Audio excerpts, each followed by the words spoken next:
नमस्कार, मैं सुरांधा शेखर आप सभी दर्शकों का अन्नदाता कार्यक्रम में स्वागत करती हूं। हमारे देश का किसान जन का पोषक है, वो श्रम का देवता है, अन्नदाता है। उसमें ही भारत की आत्मा निवास करती है। ऐसे ही किसानों की प्रगति के लिए हम खेतीबाड़ी से जुड़ी हुई बहुत सी नई लाभकारी जानकारियां हर रोज सुबह लेकर आते हैं। तो चलिए कार्यक्रम शुरू करने से पहले देखते हैं क्या है आज के अन्नदाता में। टमाटर की सफल खेती करके किसान ने कमाई अच्छी आय।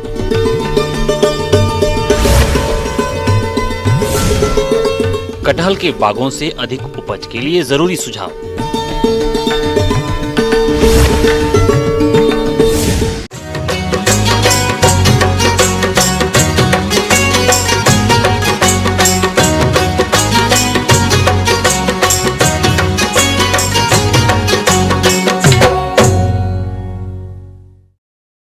आजकल किसान कृषि की उन्नत तकनीकियों को अपनाकर बेमौसमी सब्जियों की खेती करके अच्छा लाभ कमा रहे हैं और नए नए आयाम छू रहे हैं।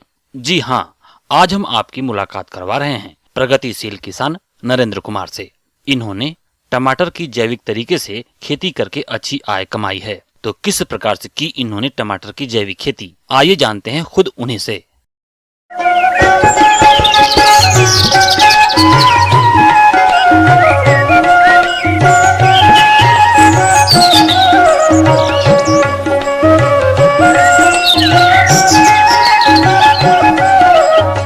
किसान भाइयों, आज हम आपको मिलवाने जा रहे हैं हिमाचल प्रदेश जिला सोलन के प्रगतिशील किसान नरेंद्र कुमार से, जो कि पिछले 3 सालों से जैविक तरीके से टमाटर की सफल खेती कर रहे हैं और अच्छा मुनाफा कमा रहे हैं।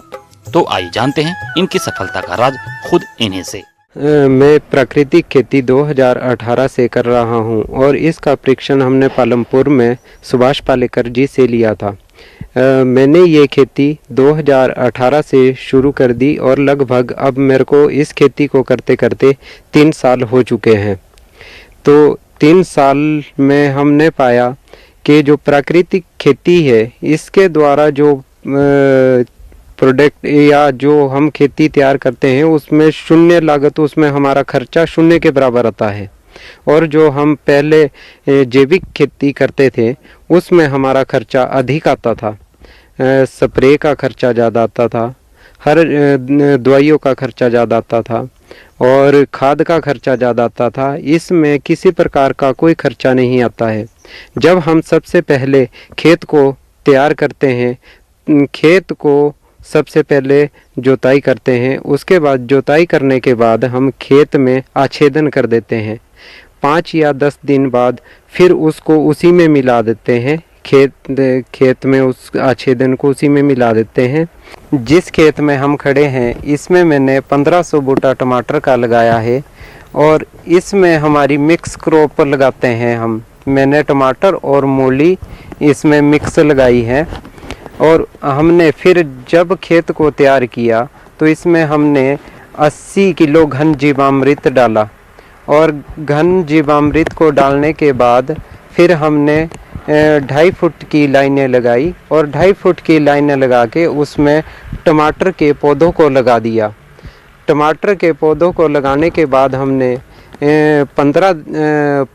5 से 10 दिन में जीवामृत का छिड़काव किया, जिससे कि पौधे में जो पौष्टिक तत्व, जमीन से जितने भी पौष्टिक तत्व है सभी हमारे पौधे को मिलते हैं। और जो कि जिसकी वजह से मेरे टमाटर इस बार बहुत अच्छे हुए हैं, जो कि लगभग 1500 बूटे में से मैंने इस टाइम 60-70 हज़ार का बेच दिया है और कम से कम अभी इसमें 25-30 क्रेटें टमाटर की ओर है, जो कि हमारी 800 या 900 रुपये क्रेट इस बारी टमाटर की बाज़ार में बिक रही है। सबसे बड़ी और अच्छी बात तो ये है कि हम एक साथ 2 फसलों को इकट्ठी ले रहे हैं, जिससे कि हमारा मुनाफा और अधिक हो जाता है। और फिर जो टमाटर में हमारी ग्रोथ भी अच्छी आई। जो हम टमाटर मंडियों में ले जाते हैं वो हमारा टमाटर 800 से 900 के बीच जा रहा है, जिससे कि हमारे शुद्ध जो हमारा प्रॉफिट है वो इस टाइम 50 या 70,000 के करीब आ चुका है, जो कि मेरी 60 या 70 क्रेटें चली गई है। टमाटर की फसल में खर्च की बात करें तो मजदूरी पर खर्च, पौध रोपाई पर खर्च, बाजार में ले जाने पर लगने वाला खर्च आदि को लगाकर कुल लागत खर्च 10,000 रुपए आते हैं। इसमें हमारा खर्चा सिर्फ यही आता है जो गुड़ और बेसन का खर्चा आता है, बाकी कोई खर्चा नहीं आता है। पूरी फसल में जो मेरा अभी तक का खर्चा आया है वो 1,000 रुपये के करीब खर्चा आया है, और इसमें शुद्ध प्रॉफिट जो हमारा है वो कम से कम 60 या 70,000 रुपये आ चुका है, और अभी कम से कम 30 या 40,000 रुपये का प्रॉफिट और इसमें मुनाफा हो जाएगा, क्योंकि अभी तक इसमें कम से कम 30 या 35 क्रेटें टमाटर की और अभी है। टमाटर का इतना अच्छा लाभ लेने के लिए फसल का प्रबंधन करना भी जरूरी होता है। तो इस बारे में इस किसान से पूछा गया तो इस किसान ने कुछ इस प्रकार से बताया। हमने टमाटर में बीमारी की रोकथाम के लिए सबसे पहले क्या हमने अग्नि अस्त्र का प्रयोग किया, जो कि हमने यहाँ पे 15 प्रकार के पत्ते को इकट्ठा करके उससे हमने अग्नि अस्त्र को बनाया और लगातार उसी का ही प्रयोग किया। इससे मेरे टमाटर में कोई भी बीमारी नहीं आई, और जैसे हमने टमाटर 10 से या 15 दिन के टमाटर हुए तो जीवामृत का छिड़काव 15 दिन के बाद करते रहे, और फिर उसके बाद जैसे हमने इसमें झंबे लगा दिए, झंबे लगाने के 15 के 30 दिन बाद हमने फिर इसमें लगातार जीवामृत का छिड़काव करते रहते हैं, जिससे कि पौधे की ग्रोथ भी अच्छी होती है। और आप सभी देख सकते हैं कि मेरे टमाटर में किसी प्रकार की कोई भी बीमारी नहीं है। किसान भाइयों, अभी तक आपने खेती से जुड़ी हुई कुछ उपयोगी जानकारियां देखी। अब लेते हैं एक छोटा सा ब्रेक, जल्द ही लौटेंगे और कार्यक्रम में आगे भी है खेतीबाड़ी से जुड़ी हुई महत्वपूर्ण जानकारियां। आप बने रहें हमारे साथ। ब्रेक के बाद आप सभी दर्शकों का अन्नदाता में स्वागत है। चलिए अब रुक करते हैं अगली कड़ी की ओर।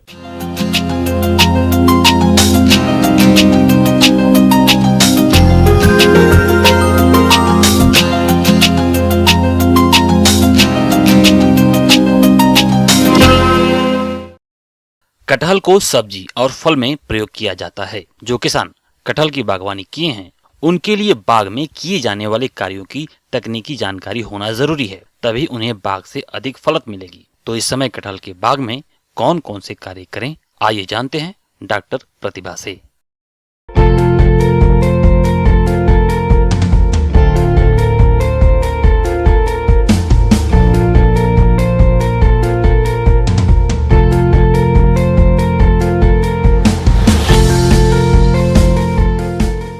बाग प्रबंधन करने के लिए जो है वर्षा ऋतु के बाद हमें बागों की अच्छी जुताई करनी चाहिए।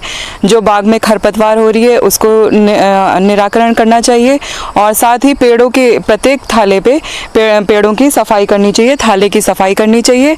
और साथ में पेड़ों की कटाई छटाई करने के लिए हमें सबसे पहले जो इसमें पानी वाले प्ररोह होते हैं जो कि तने से एकदम सीधे निकलते हैं, इन प्ररोहों को निकाल देना चाहिए। जो रोगग्रस्त टूटी हुई डालियां हैं इनको निकाल देना चाहिए। जो आड़ी तिरछी डालियां होती हैं इनको हटा देना चाहिए। इससे पेड़ों की हमारी अच्छी सदाई हो जाती है। ये जो हमारे ये कल्ले निकल रहे हैं, इन कल्लों को हमें 1 इंच तने से 1 इंच छोड़कर इसको काट देना चाहिए। इससे क्या होगा कि अगले फिर आने वाले समय में 2-3 महीने में इसमें नए कल्ले निकलेंगे और इसी में फूल और फल लगेंगे, तो जिससे कि अधिक उपज प्राप्त होगी। ये देखिए, ये सारे कल्लों को, निकलने वाले नए कल्लों को 1 इंच छोड़कर, तने से 1 इंच छोड़कर हमें काट देना है। अब साथ ही मैं आपको बताऊं कि पोषण तत्व प्रबंधन हमें कटहल में कैसा करना चाहिए। इसके उपयोग के लिए जो प्रथम वर्ष में, जब हम पहले साल पेड़ लगाएंगे तो उसमें प्रथम वर्ष में 10 किलो अच्छी गोबर की सड़ी खाद, उसके साथ 250 ग्राम अमोनियम सल्फेट जो नाइट्रोजन का स्रोत होता है, 250 ग्राम अमोनियम सल्फेट, 200 ग्राम सिंगल सुपर फॉस्फेट जो फास्फोरस का स्रोत है, और 100 ग्राम म्यूरेट ऑफ पोटाश जो पोटेशियम का स्रोत है। इसका प्रयोग प्रति वर्ष करना चाहिए। किसान भाइयों, नाइट्रोजन तत्व की पूर्ति के लिए अमोनियम सल्फेट या यूरिया का प्रयोग कर सकते हैं और फास्फोरस तत्व की पूर्ति के लिए SSP या DAP उर्वरक का प्रयोग कर सकते हैं। और इसी मात्रा को हम इसी के साथ दुगना तिगुना चौगुना करते जाते हैं और ऐसा करते हुए 10 वर्षों तक इसी मात्रा को 10 गुनी करते जाएंगे। यानी 10वें वर्ष जो हम प्रयोग करेंगे वो 100 किलो गोबर की सड़ी खाद और साथ में हम प्रयोग करेंगे 2.5 किलो अमोनियम सल्फेट जो नाइट्रोजन का स्रोत होगा और 2 किलो सिंगल सुपर फॉस्फेट जो कि फास्फोरस का स्रोत होगा और साथ 1 किलो म्यूरेट ऑफ पोटाश जो कि पोटेशियम का स्रोत होगा। वो हमें प्रति वृक्ष एक पेड़ के साथ यानी 10वें वर्ष में हमें इस तरीके से प्रयोग करना है। और खाद को प्रयोग करने की जो समय है वो गोबर की जो सड़ी खाद है और फास्फोरस और पोटाश इसको हम प्रयोग करते हैं दिसंबर जनवरी माह में। और जो नाइट्रोजन की मात्रा है, नाइट्रोजन को 2 स्प्लिट डोजेज में 2 विभाजित मात्रा में दिया जाता है। एक मात्रा जो है आधी मात्रा फरवरी मार्च में दी जाती है और एक आधी मात्रा अप्रैल माह में दी जाती है। इस प्रकार से प्रयोग करने से हमें प्रत्येक वर्ष वृक्ष से बहुत अच्छी फलों का उत्पादन होगा, साथ में फलों की गुणवत्ता भी बहुत अधिक होगी। खाद उर्वरकों से सही मात्रा में पोषक तत्व पौधों को मिल सके, इसके लिए खाद उर्वरकों के प्रयोग में सावधानी रखें। अगर पूर्ण विकसित पौधा है तो मुख्य तने से 1 से 2 मीटर दूरी पर गोलाई में 25 से 30 सेंटीमीटर की गहराई पर खाद उर्वरक दें। यदि पौधे छोटे हैं तो मुख्य तने के पास प्रयोग करें। आपने देखा होगा कि कटहल के बाग में फल लगने के बाद फल गिरने लगते हैं या फटने लगते हैं। ऐसी समस्याओं से बचने के लिए उचित समय पर सिंचाई करते रहें, लेकिन सिंचाई के समय एक बात का ध्यान जरूर दें कि जिस समय बाग में फूल आ रहे हों उस समय सिंचाई नहीं करें। फल बनने के बाद ही सिंचाई करें। साथ ही सूक्ष्म पोषक तत्वों का भी छिड़काव करें। आमतौर पे कटहल में देखा गया है कि इसमें बोरॉन की कमी पाई जाती है। जब हम फलों को काट कर देखेंगे तो उसमें फलों का जो गूदे वाला भाग है वहाँ पर फल भूरे पड़ने लगते हैं, साथ में काले हो जाते हैं और फल फटने की भी समस्या आती है।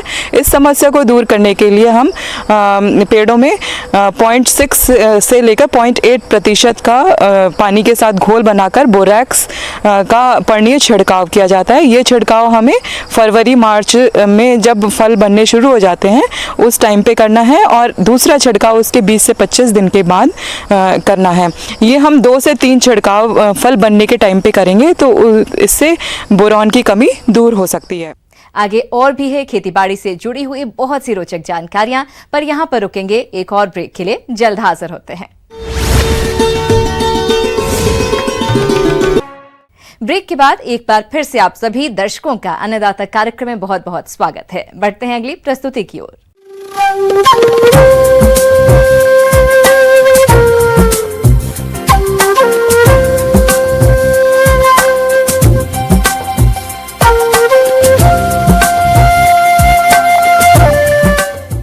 मौसम के अनुसार प्रबंधनों पर ही टिकी है आपकी खेतीबाड़ी, इसलिए मौसम पूर्वानुमान और उस पर आधारित साप्ताहिक कृषि सलाह इस प्रकार है।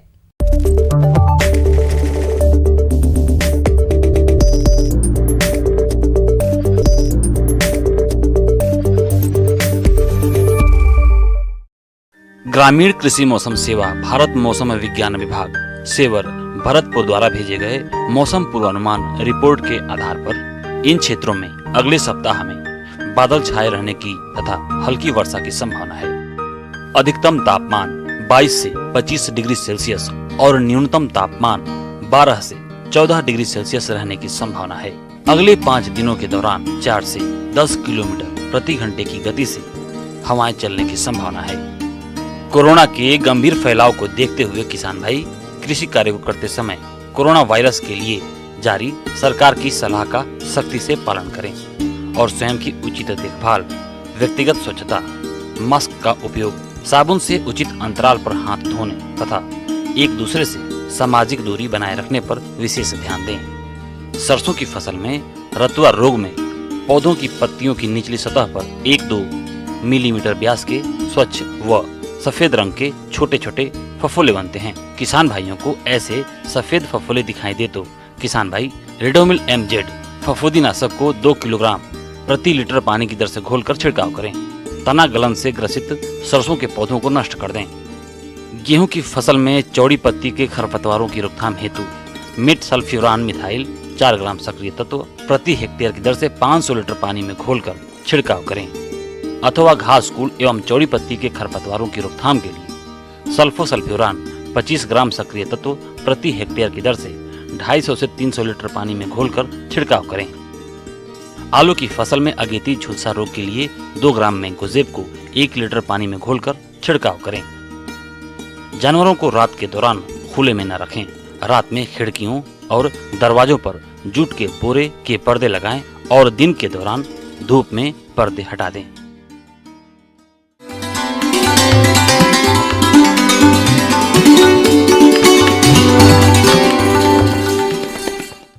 अन्नदाता हेल्पलाइन निःशुल्क फोन संपर्क सेवा के माध्यम से आपके द्वारा पूछे गए प्रश्नों में से 1 या 2 महत्वपूर्ण प्रश्न को हम अपने कार्यक्रम में शामिल करते हैं। इसी के तहत आज का चयनित प्रश्न और उसका जवाब इस प्रकार है। आज के अन्नदाता हेल्पलाइन में जिस प्रश्न को कार्यक्रम में शामिल किया गया है उससे पूछा है, ग्राम सूरतगढ़, जिला श्री गंगानगर के किसान विजय कुमार ने, आप फसलों में खरपतवार नियंत्रण करने वाले यंत्रों पर जानकारी चाहते हैं। तो विजय कुमार जी, आपकी जानकारी के लिए प्रस्तुत है कार्यक्रम का है यह अंश। किसान बंधु, आज मैं बीडर के बारे में आप लोग को बताने के लिए जा रहा हूं। आप सबों को मेरा नमस्कार। बीडर, हम लोग के यहाँ बीडर का मतलब यह है कि निकाई गुड़ाई के यंत्र हैं, और निकाई गुड़ाई के यंत्र यहाँ पर हम लोग को बहुत ही कम पैमाने में करते हैं। जैसे है कि निकोनी केवल हाथ के द्वारा ही करते हैं, जो कि हमको लागत में खर्च अधिक पड़ जाता है। खरपतवार वह पौधा है जो किसी भी परिस्थिति में कृषि के लिए लाभदायक की तुलना में अधिक हानिकारक होता है। सूर्य का प्रकाश, स्थान और पोषक तत्वों के लिए प्रतिस्पर्धा करके पोषक तत्वों के अधिकांश भाग को शोषित कर लेते हैं, जिसके कारण फसल की विकास गति धीमी पड़ जाती है तथा पैदावार कम हो जाती है। खरपतवार फसलों के लिए हानिकारक कीटों के लिए प्राश्रयी पौधों के रूप में कार्य करते हैं। इसके अलावा फसल कटाई के समय परिपक्व खरपतवार भी साथ में आ जाते हैं और उत्पादन की गुणवत्ता को भी प्रभावित करते हैं। इसलिए हम जैसे है कि पहले जैसे हम लोग कुदाली खुरपी से करते हैं, अभी यंत्र चालित जो है, जो कि उसमें अधिक पड़ जाता है।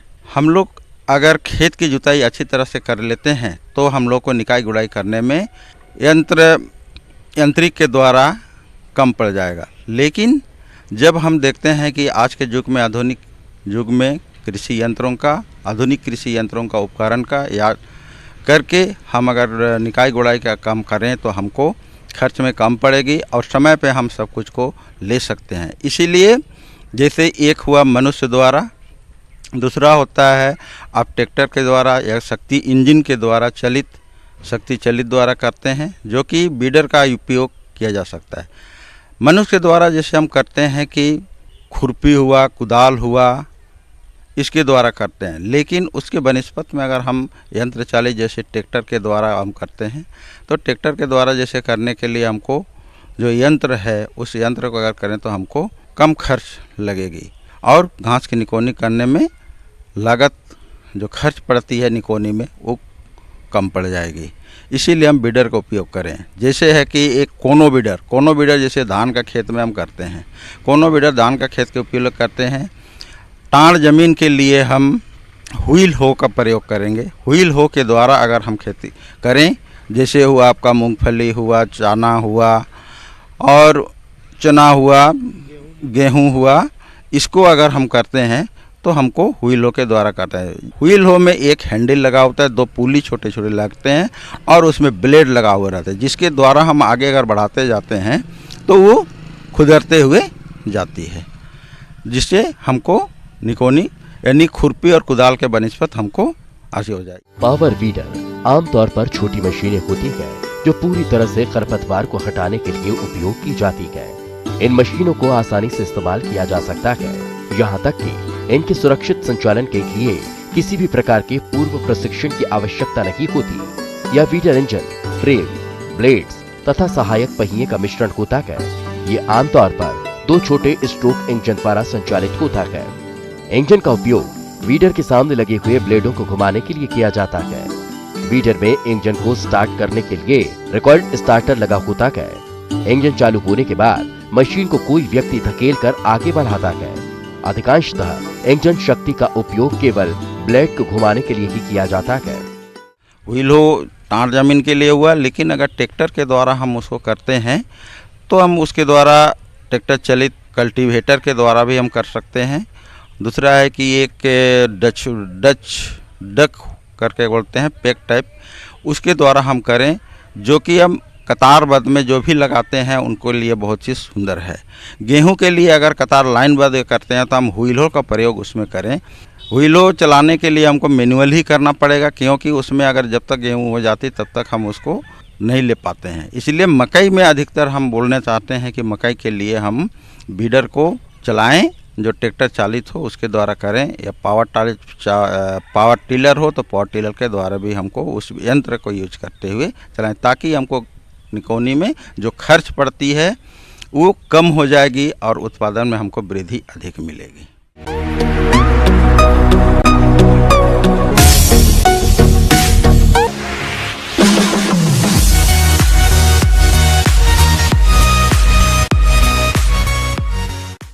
आइए अब एक नजर डालते हैं राज्य की कुछ चुनी हुई मंडियों के प्रमुख फसलों के बाजार भाव पर।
किसान भाइयों, अन्नदाता आपकी सेवा के लिए संकल्परत है। कृषि संबंधित समस्या और सुझावों के लिए आप हमें इस पते पर संपर्क कर सकते हैं।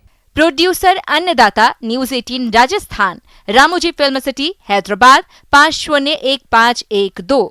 साथ ही आप हमें ईमेल भी कर सकते हैं। हमारा ईमेल है p18annadatarajasthan@nw18.com। इसके अतिरिक्त आप हमें निःशुल्क हेल्पलाइन नंबर 180041921555 पर सोमवार से शनिवार सुबह 10 बजे से शाम 4 बजे के बीच संपर्क कर सकते हैं। किसान भाइयों, अब समय हो रहा है आपसे विदा लेने का, तो हमारी पूरी अन्नदाता टीम को दीजिए इजाजत। कल फिर आपसे मुलाकात होगी कृषि संबंधित कुछ और महत्वपूर्ण जानकारियों के साथ।